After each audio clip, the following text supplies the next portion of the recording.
yritys edettävä uusiin liki 15 jardia jälleen aloitussyötön kanssa hankaluuksia. Nyt joutuu pelirakentaja sieltä minuuttia jäljellä. Mickey J.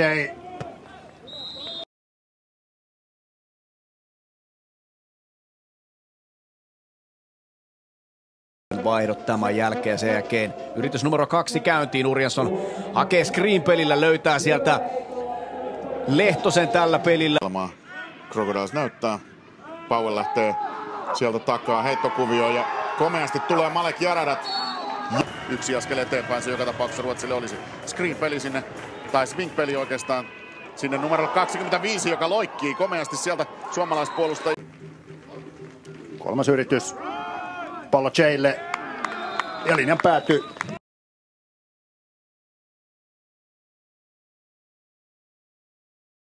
Hyökkäyssuunnasta katsottuna oikealle. Jälleen aloitussyöttö menee matalana sinne ja sen kuittaa Suomen puolustus. Ja varmaan aika hankala pitää oikeat miehet puolustuskentällä niitä vastaan koko ajan. Ja nyt mennään tästä muodostamasta juoksulla, mutta pallo putoaa. Se on saada aikaa.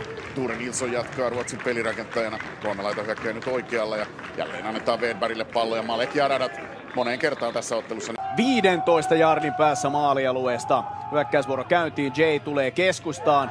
Jay pysäytetään. Butsars pääsee hyökkäämään omalta 47 jardin linjalta. Jälleen Jaykin juoksee tuohon omaan kuvioonsa. Quinner puolittaa ja päästään jo hänen jalkoihinsa kiinni. Jälleen heittopeli, joka muuttuu Morovikin omaksi juoksuksi, joka muuttuu Roland, hänen päästään kiinni kuitenkin takakentällä ja ei minnekään. Mutta tuossa se nähdään. Evan se on Malek Jaradat, jota siinä pidetään. Vähän avoimempaa muodostelmaa tähän seuraavaan yritykseen. McDonald muun muassa etualalla lähtee kuvio. Nyt kuitenkin Jaradat ja kumppanit pysäyttävät vahva. Nyt pallo Jaylle. Jaradat pysäyttää.